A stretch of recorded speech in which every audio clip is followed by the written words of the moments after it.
En cas de perte de l'amour, l'enfant vit un effondrement, par exemple à la suite de deuil, notamment quand aucune explication n'est donnée à l'enfant, qui se trouve devant un intense questionnement, angoissant et sans réponse. Si l'enfant est très jeune, il peut vivre la mort d'un parent comme un abandon, ou d'une séparation brutale et non comprise, telle que lors de la naissance d'un autre enfant, où l'aîné est envoyé chez d'autres membres de la famille, et quand il revient, la place est prise par un ou une autre. Ce peut être la guerre, le divorce des parents, tout ce qui représente une perte de la sécurité fondamentale, surtout s'il n'y a pas de possibilité de dialogue.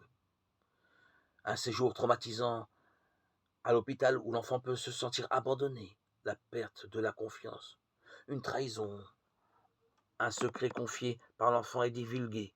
Il est possible que l'enfant se referme complètement, en disant je ne ferai plus confiance à personne.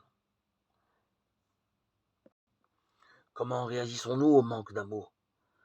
La plupart du temps, par la blessure, par la peur.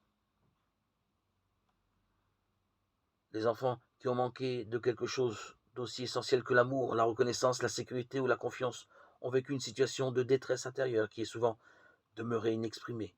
Ils ont peur de retrouver de nouveau cet état, de revivre ce qui est pourtant du passé. Cette intense souffrance est toujours là, mais ils cherchent à lui échapper,